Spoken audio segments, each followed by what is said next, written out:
So ஞான விவாக யோகா ஸ்லோகங்களை வந்து கருத்தின் அடிப்படையில் பிரிச்சிருக்கோம். 10 பிரிக்கல நம்ம. ஸோ முதல்ல வந்து குரு பரம்பரை ஏன் வந்து குரு பரம்பரையிலிருந்து தான் வந்து இந்த அறிவை பெற வேண்டும் அப்படின்னு பார்த்தோம்.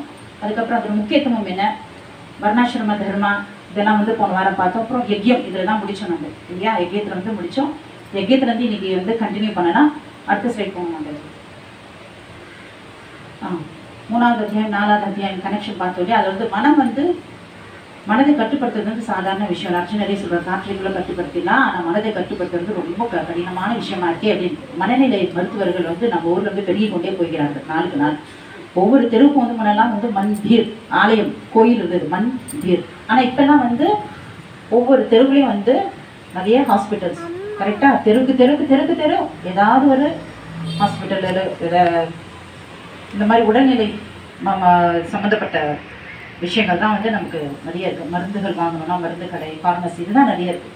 மந்திர் கம்மியாகிடுச்சு, மருத்துவ வசதிகள் வந்து அதிகரித்துக்கிட்டே போய். ஏன்னாக்கா மனதில் இந்த முக்கியமான காரணம், அடிப்படை காரணம் உடலில் தோன்றிய எல்லா வியாதிகளுக்கும் அடிப்படை காரணம் மனம். மனதை நாம் கட்டுப்படுத்தினாலே உடல் ஆரோக்கியமாக மாறிடுது. அந்த சூக்ஷ்ம சரீரத்தில் இருக்கிற அந்த மனதை கட்டுப்படுத்துறதுக்கு நம்ம பௌதிகமான ஒரு வஸ்துவான ரொம்ப கட்டுப்படுத்த முடியாது. பகவான் வழங்குகின்ற அந்த உன்னத அறிவால் தான் வந்து அந்த மனதை கட்டுப்படுத்த முடியும். போன வாரமே நம்ம பார்த்தோம் இல்லையா. ஸோ அதை அப்படியே தொடர்ச்சியாக பார்க்கலாம்.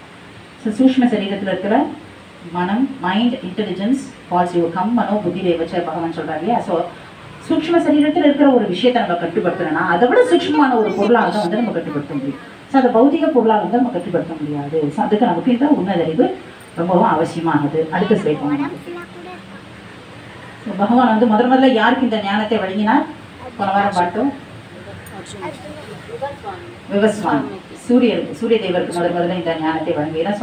5000 வருடங்களுக்கு முன்னாடி பகவத்கீதை வந்து மறுபடியும் பேசப்பட்டதே தவிர முதல்ல வழங்கியது சூரிய தேவருக்கு தான். ஸோ இது இட்ஸ் நாட் 5000 years ஓல்டு, மிகவும் பழமையானது. அடுத்த ஸ்லைட் போகணும். இதெல்லாம் குயிக் ரீகேப். நம்ம போன வாரம் பார்த்ததுன்னா நம்ம திருப்பி இன்னொரு முறை பார்க்கணும். ஓகேவா. அடுத்தது குரு பரம்பரை மூலியமாக தான் இந்த விஷயத்தை வந்து நாம் பெற்று தெரிந்து கொள்ள வேண்டும். குரு பரம்பரை மூலியமா நாம் இதை கற்றுக்காம நாமளே படித்து தெரிஞ்சுக்கலாம், நானே படித்து நானே வந்து முயற்சி செய்கிறேன் புரிஞ்சுக்கலாம் அப்படின்னு பார்த்தா நம்ம வந்து மென்டல் ஸ்பெகுலேஷனில் தான் போய் முடியாது. ஸோ நம்ம ஒரு தகுதி பெற்ற குருவிடம் சென்று இந்த ஞானத்தை வந்து நாம் பெற வேண்டும். அடுத்தது இதெல்லாம் வந்து போன வாரம் பார்த்தா பகவானுடைய திவ்யமான தோன்றுவதற்கான காரணம் அவருடைய ரூபம் எல்லாமே திவ்யமானது. யார் ஒருவன் இதை முழுமையாக புரிந்து கொள்கிறானோ அவன் வந்து பிறவியே எடுக்கிறது இல்லை. ஸோ இறக்கும் தருவாயில் யார் ஒன்று இந்த மாதிரி பகவானுடைய ரூபம் திவ்யமானது, பகவானுடைய தோன்றுவதற்கான காரணங்கள் எல்லாமே திவ்யமானதுன்னு நினைத்து கொண்டே யாருக்கு வந்து மரணம் ஏற்படுகிறதோ, யார் இந்த மாதிரி நினைத்து கொண்டு பகவானுடைய அந்த ரூபத்தையும் அவருடைய தோன்றுவதற்கான காரணத்தை நினைத்து கொண்டு வீர விடுகிறானோ அவனுக்கு வந்து மறுபிறவியே கிடையாது. பலஸ்ருத்தின்னு நம்ம எடுத்துக்கலாம் இதை. அடுத்த ஸ்லோகம். ஸோ இதெல்லாம் நம்ம பார்த்தோம் இல்லையா. அப்புறம் சீக்கிரமாக நமக்கு ஒரு காரியம் ஆகணுன்றதுக்காக நம்ம என்ன பண்ணுறது, ஒரு கோயிலில் போயிட்டு இதில் தெய்வங்களை வழிபாடு செய்து, பட் இந்த ரிசல்ட் வந்து நமக்கு குயிக்காக கிடைச்சாலும் வந்து தற்காலிகமானது அப்படின்னு நம்ம புரிஞ்சுக்கணும். ரெண்டாவது விஷயம், அவர்கள் வந்து பகவானுடைய பிரதிநிதிகளாகவே செயல்படுகின்றனர். டைரக்டாக அவங்க வந்து நமக்கு எந்த ஒரு விஷயத்தையும் செய்ய முடியாது. பகவானுடைய சார்பில் தான் நமக்கு வந்து அவர்கள் வழங்குகிறாங்க. இதில் தெய்வங்கள் வந்து நமக்கு ஏதாவது ஒரு விஷயத்தை நமக்கு தராங்கன்னா அது பகவானுடைய சார்பில் இவங்க வந்து நமக்கு அதை ஆசீர்வாதம் பண்ணுறாங்க அப்படின்னு நம்ம நினச்சிக்கணும். அடுத்தது வர்ணாசிரம தர்மம் எல்லாம் பகவான் சொல்கிறாரு. இதெல்லாம் பார்த்துட்டு இப்போ நேரம் வந்து இன்னைக்கு வந்து கர்மா அக்கர்மா விக்ரமா இதெல்லாம் பார்த்துட்டோம். ஸோ நம்ம கர்மா பண்ணணுமா விக்ரமா பண்ணணுமா போனாட்டி கேட்டதுக்கு நிறைய பேர் என்ன சொன்னீங்க, கர்மா தான் பண்ணணும். இந்த வாட்டி திருப்பி கேட்குறேன், கர்மா பண்ணணுமா விக்ரமா பண்ணணுமா? ரெண்டுமே பண்ணக்கூடாது. புண்ணியமும் பண்ண வேண்டிய அவசியம் இல்லை. நம்ம கர்மா வேணா போகும். அதாவது அகர்மனா நம்ம செய்கின்ற காரியத்தின் மீது ரொம்ப பற்றுதலோடு செய்ய வேண்டிய அவசியம். டியூட்டி செய்யணும், பலனையும் எதிர்பார்க்காம செய்யணும். அந்த பலன் மேலே நம்ம you should not be dependent on the result. அதை பகவான் சொல்லி எந்த ரிசல்ட் வேணால் வந்துட்டு போடும், அதை நம்பி நம்ம இருக்கக்கூடாது. அந்த மாதிரி இருந்தோம்னாக்க நம்ம வந்து பண்டிதர்கள். ஸோ நம்ம எல்லாமே வந்து இந்த மாதிரி பகவானுக்காக நம்ம புலன்களை திருப்திப்படுத்தணும் இல்லாமல் பகவானுக்காக இந்த காரியத்தை நான் செய்கிறேன் அப்படின்னு நம்ம செய்யும் பொழுது அது அக்கர்மமாக மாறிவிடுகிறது. ஸோ நமக்கு அதனால் வந்து பாவமோ புண்ணியமோ ஏற்படுது. ஸோ அதனால் கர்ம பந்தத்திலிருந்து நம்ம விடுவிக்கிறோம். அடுத்தது ஸோ இதெல்லாம் பார்த்துட்டோம். Next slide, misconceptions. இதையும் தவறான புரிந்துணர்வுகள் இதெல்லாம் நம்ம பார்த்தோம் இல்லையா. பகவான் பிறக்கிறது இல்லை, பகவான் தோன்றுகிறார். எவ்வாறு சூரியன் தோன்றுகிறதோ மறைகிறதோ அதே போல் பகவான் தன்னுடைய இச்சைக்கு ஏற்றாற்போல் எப்பொழுதுதான் தோன்ற வேண்டும் நினைக்கிறாரோ முக்கியமாக 3 காரணங்கள் சொல்லியதா இதாகி தர்மஸ்ய கிளானிர்பவதி பாரத அத்புதானாம் அதர்மஸ்ய அப்புறம் பரித்ராணாய சாதனாம் விநாசாய துஷ்கிருதாம் தர்ம சம்ஸ்தாபனார்த்தாய சம்பவாமி அதையும் பார்த்துட்டோம். 3 காரியத்தை சொல்றார்.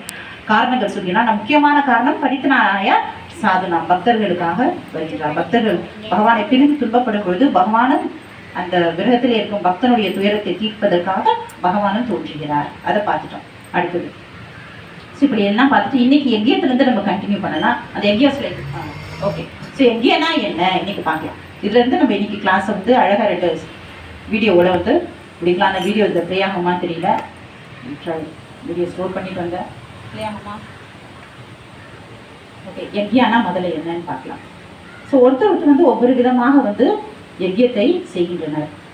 பிரம்மச்சாரிகள் ஒரு விதமாக யஜ்யத்தை செய்கின்றனர். கர்மிகள் ஒரு விதமாக யஜ்யத்தை செய்கின்றனர். கர்மிகள் எவ்வாறு யஜ்யத்தை செய்கின்றனர் என்றால் யஜ்யனா முதல்ல என்னன்னு பார்க்கலாம். யஜ்யனா நம்ம ஸ்வாஹா இந்திராய வர்ணாய ஸ்வாஹா நம்ம அக்னி விட்டுறது மட்டும் யஜ்யங்களா?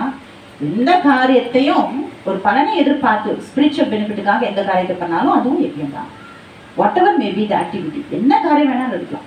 அதாவது இப்போ கிரகஸ்தாசிரமத்தில் இருக்கிறவங்க எவ்வாறு யஜ்யம் பண்ணுகிறார்கள் என்றால் அவர்கள் என்ன பண்றாங்க, இதர தெய்வ வழிபாடு செய்கின்றார்கள். முன்னாடி ஸ்லைடு தெய்வங்களை இதர தெய்வங்களை வழிபாடு செய்கின்றனர். அவர்கள் என்ன மெட்டீரியல் பெனிடிக்ஷன், அதாவது பௌதீக வஸ்துக்களுக்காக தங்களிடம் இருக்கின்ற பௌதிக விஷயங்களுக்காக என்ன பண்றாங்க, பகவான் கிட்ட போகாம இதர தெய்வங்களை வழிபாடு செய்கின்றனர். என்ன தருகின்றனர்? பௌதிக விஷயங்களை கொடுத்து மேலும் பௌதிக விஷயங்களை கேட்கின்றனர். என்ன இருக்கோ தங்க கிட்ட இருக்கிற சில சமயம் வஸ்திர தானம் பண்ணலாம், சில சமயம் வந்து அன்னதானம் பண்ணலாம். கோயிலில் போனால் நிறைய கோயிலை நம்ம பார்க்கலாம். இன்னைக்கும் அன்னதானம்